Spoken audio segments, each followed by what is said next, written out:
Assalamualaikum warahmatullahi wabarakatuh. Perkenalkan, nama saya Elsya Dwi Cadika. Saya dari semester 2 dari LPM Generasi 8. Di sini saya akan membedah buku yang berjudul Night Talk Before Go to Sleep.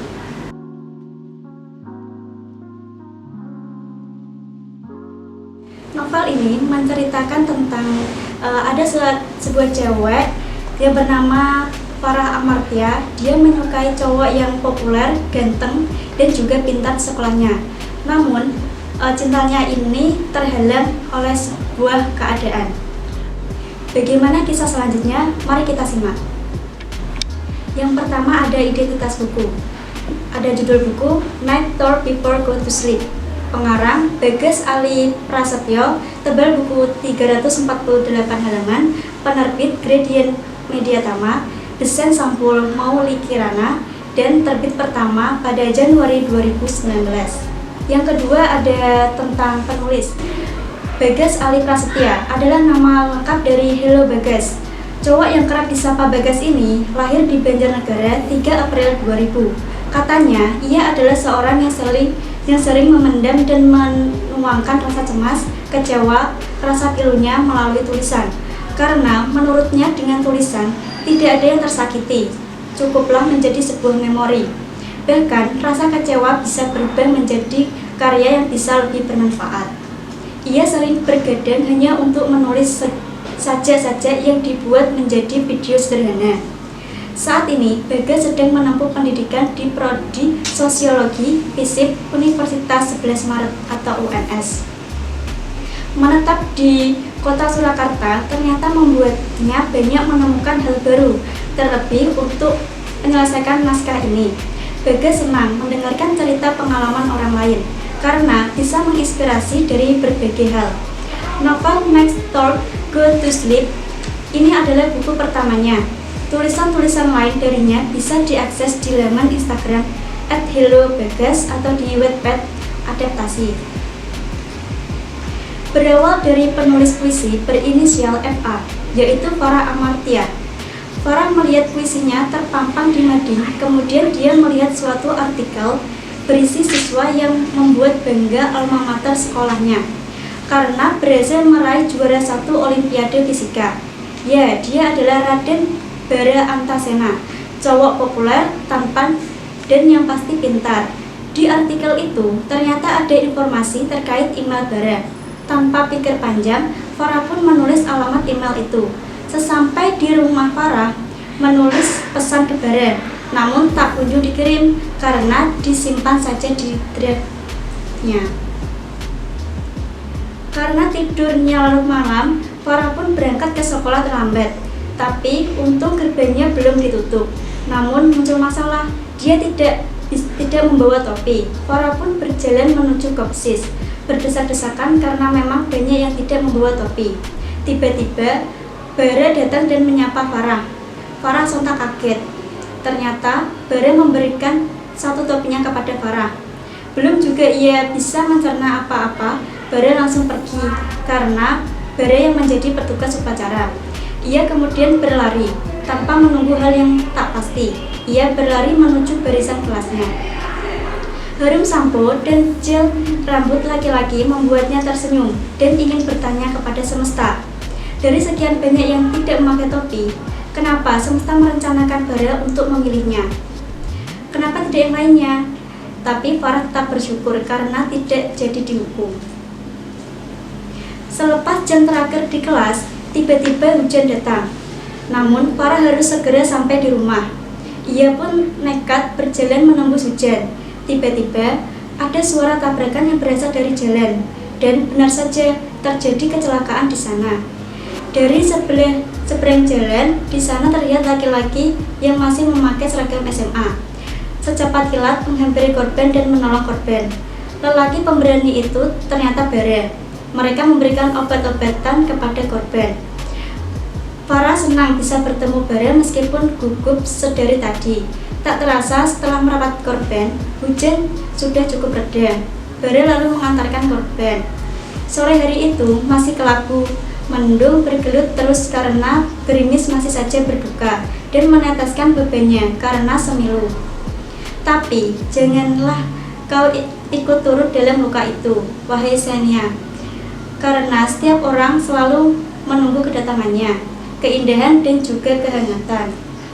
Entah mood belajarnya sedang naik drastis malam ini, karena tugas yang lumayan banyak dan waktu menunjukkan jam 10.30 malam. Farah tetap menekuni pekerjaannya. Setelah sekian lama, akhirnya selesai juga tugasnya. Kini Farah kembali menulis email untuk Bara. Entahlah, ia juga bingung mengapa melakukan hal bodoh itu. Padahal Bara juga tidak akan membaca email darinya. Tapi dengan menulis seperti itu, ia merasa seperti mengobrol langsung dengan Bara. Pagi harinya, Farah menulis puisi untuk dikirimkan kepada divisi mading sekolah. Tak terasa, jam pelajaran keempat telah selesai. Farah langsung menaruh buku-buku pelajaran ke dalam tas dan mengambil topi Bara untuk dikembalikan. Farah pun mencari keberadaan Bara, namun Bara sedang tidak berada di mana-mana. Farah pun berjalan lemas. Lonceng pertanda masuk jam pelajaran kelima berbunyi. Guru pengampu pelajaran kelima akan memasuki kelas. Mata Farah mendapati Bara yang tengah menutupi luka di dahinya, juga lengannya yang masih berdarah. Farah ingin sekali membantunya, tapi bagaimana? Jam kelima ada ulangan biologi. Setelah lonceng sekolah berbunyi selama 3 kali, berarti waktunya pulang. Farah membereskan beberapa buku dan bersiap untuk pulang. Hujan kembali menyambutnya. Saat naik metro mini, terlihat Bara sedang menyeberangi jalan dan menunggu seseorang. Benar saja, seorang perempuan datang menghampirinya dan membawakan jas untuk Bara. Farah sangat sedih karena mereka saling tertawa dan tersenyum bahagia. Karena harus membeli bahan-bahan untuk tugas, akhirnya Farah pun turun dari metro mini untuk membeli koran. Kebetulan sekali ada 2 anak kecil yang sedang menjual koran. Dibelilah semua koran tersebut karena merasa kasihan. Mereka harus menjual koran dari mobil ke mobil hanya untuk mendapatkan uang 6.000 saja. Kamar Farah adalah ruang ilusinya, ruang di mana bisa bebas melakukan apapun. Namun, sehebat apapun ilusi yang coba diciptakannya, Farah tetaplah Farah, seorang gadis introvert yang tidak memiliki keberanian hanya untuk sekedar mengembalikan topi Bara. Farah bergegas menaiki metro mini. Ada setitik perasaan hangat. Farah bermimpi bertemu dan mengobrol dengan Bara, walaupun hanya sebentar. Dengan segenap pengembaraan pikiran itu, Farah kembali ke depan gerbang sekolah, lalu melangkahkan kaki dengan semangat dan selalu berharap kalau hari ini akan menjadi momen yang baik. Fasya memanggil Farah dan meminjam laptop Farah dengan wajah cemas dan memerah. Ya, karena takut kena marah Kak Rara selaku ketua mading. Tak lama kemudian, teman Farah memanggilnya dan mengajaknya ke ruang guru untuk membicarakan beasiswa yang akan mereka dapatkan. Setelah meneguk air, Farah memberanikan diri untuk membuka email dari Bara. Ternyata, email itu berisikan ucapan terima kasih dari Bara. Farah tidak menyangka akankah ia marah dengan Fasya atau justru berterima kasih dengan Fasya karena telah mengirimkan semua pesan draftnya ke Bara.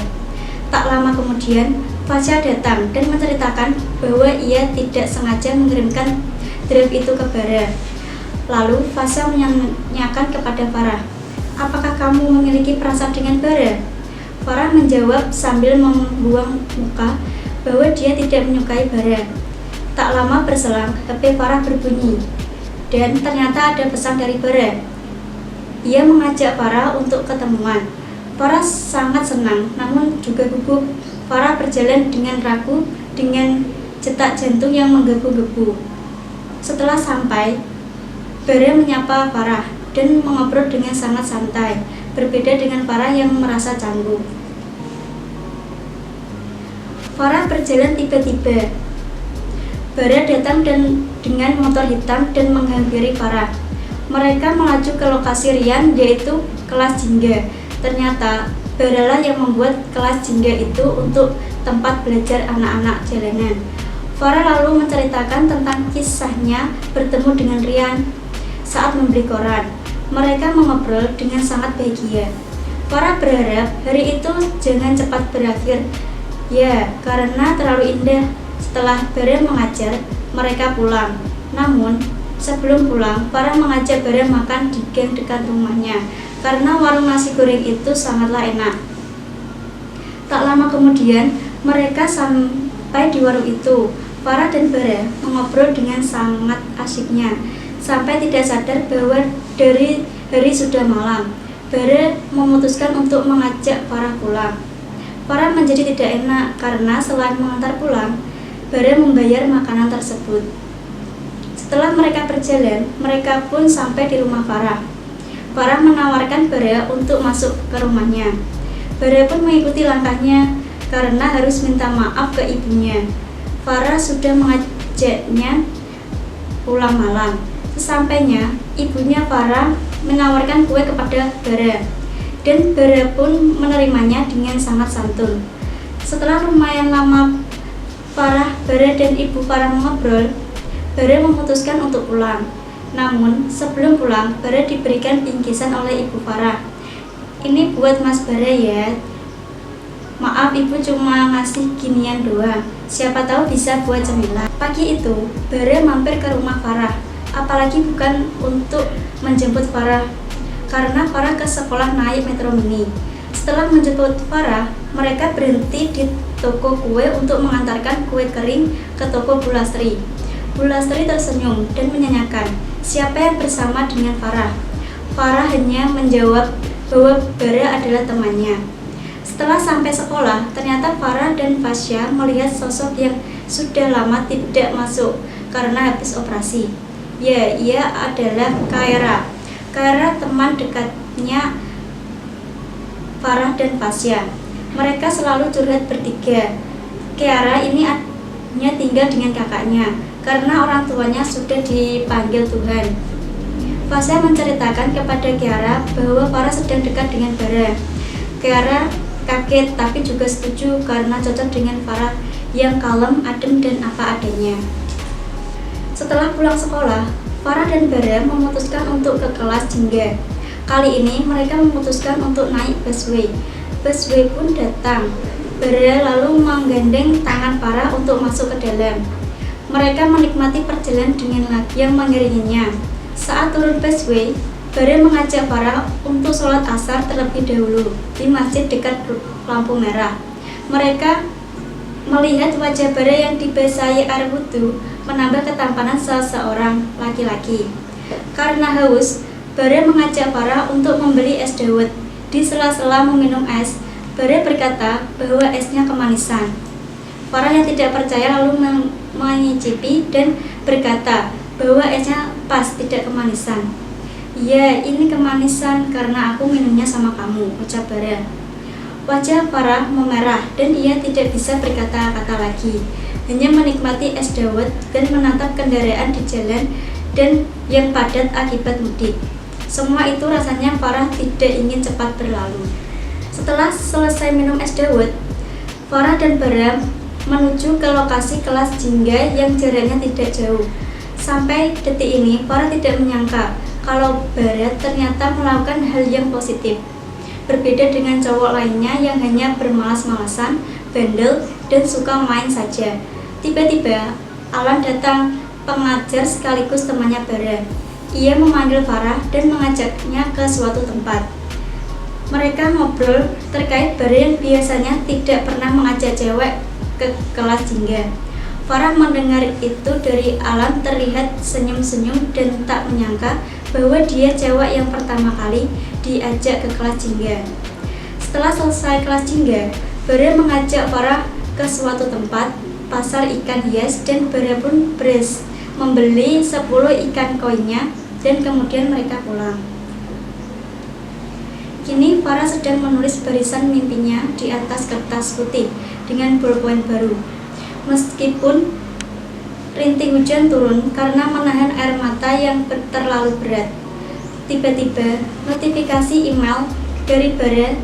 Dia mengirimkan sebuah foto barisan-barisan mimpi Bara. Farah pun tidak percaya mengapa dirinya dituliskan dalam barisan berisikan bahwa Bara menginginkan setiap malamnya terus bersama Farah. Ketika bel pelajaran kelima berbunyi, tiba-tiba guru langsung membagikan kelompok dan kebetulan Farah sekelompok dengan Fasya dan Tiara lagi. Mereka anak yang sangat rajin yang selalu mengerjakan tugas secara cepat dan tidak menunda-nunda. Setelah mengerjakan tugas, Farah pergi ke kedai memesan es krim rasa vanila dan matcha sebagai teman untuk menunggu kedatangan Bara. Kemudian Farah mengirim pesan untuk Bara bahwa dia telah menunggu di halte depan gerbang. Namun Bara tidak kunjung datang, nomornya tidak aktif.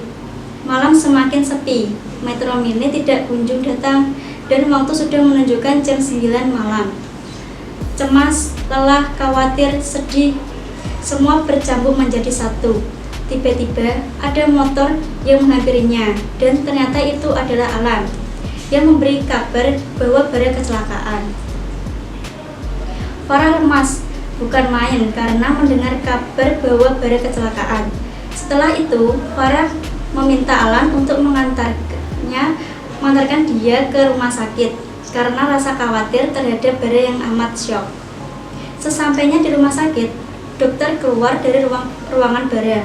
Lalu Farah pun berhenti dan menanyakan dia boleh masuk atau tidak. Namun dokter tidak mengizinkannya karena yang boleh masuk hanya keluarga Bara saja. Setelah perdebatan dengan dokter, Farah diperbolehkan masuk ke ruangan. Setelah mengetahui keadaan Bara, Farah pun langsung pulang. Sesampainya di rumah, ia langsung masuk ke kamar dan mendengarkan melodi penghantar mimpi yang Bara berikan.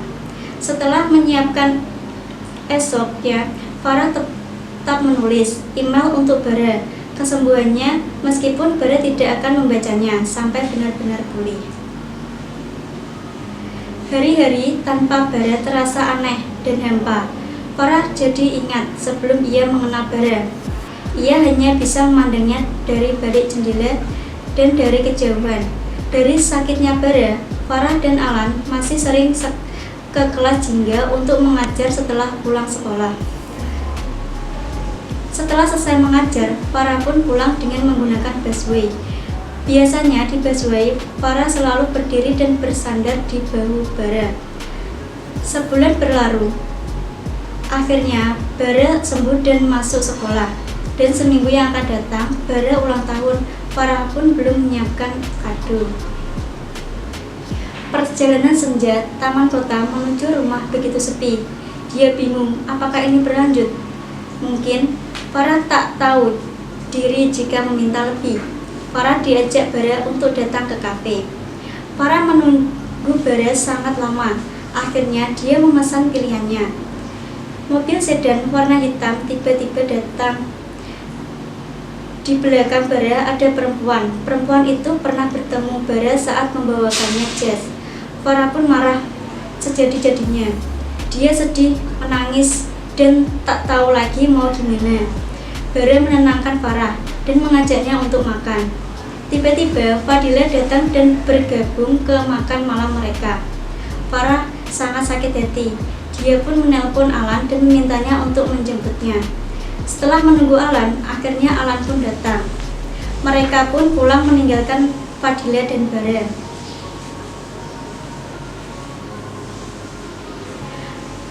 Bara mengundang Farah untuk datang ke acara ulang tahunnya. Namun, Farah tidak tahu apakah ia datang atau tidak. Namun, dia tidak menyerah. Masa ia berhenti sampai sini? Farah pun membeli kado bersama Edo, Rian, dan Farhan. Hari ke hari pun telah berlalu. Acara ulang tahun Bara pun diadakan. Farah berdandan sangat cantik dan ia pun pergi ke acara ulang tahun Bara dengan anak-anak kelas jingga. Farah dan anak-anak pun sampai di sana. Dia memberi ucapan ulang tahun ke Bara dan memberinya kado. Bara senang karena Farah bisa datang. Semua menikmati acara. Kemudian semua duduk melingkar dan di depan sana ada teriakan terima. Ternyata ada wanita di depan Bara yang berkata iya. Hati Farah sangat sakit. Dia benar-benar terhempas. Selama ini email dan hari-harinya hanya angan-angan saja. Namun, Farah tidak terlalu kecewa karena Fadila siswa cantik nan lembut. Farah memanglah bukan siapa-siapa, dia hanya besar kepala dan diistimewakan. Memang ini salahku, kalau FA adalah aku, mungkin saja ceritanya akan berbeda andai saja aku berani mengungkapkan apa yang kurasakan kepadanya.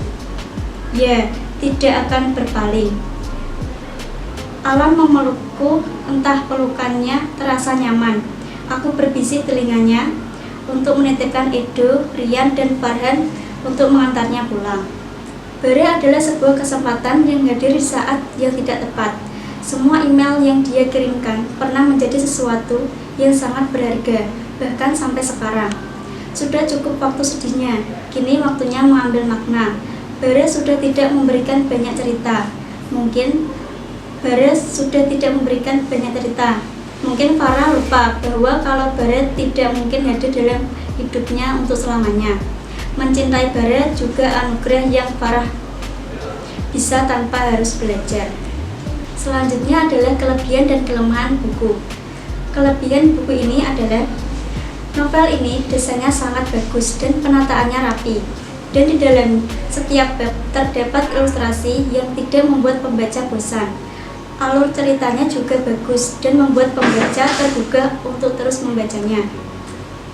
Kekurangan: penulisan kata dalam novel ini bahasanya agak sulit dimengerti bagi pembaca pemula, dikarenakan bahasa terlalu banyak yang mengandung kata frasa. Sekian beda buku pada hari ini. Jika ada dipertanyakan, bisa berkomentar di bawah ini. Saya akhiri. Wassalamualaikum warahmatullahi wabarakatuh.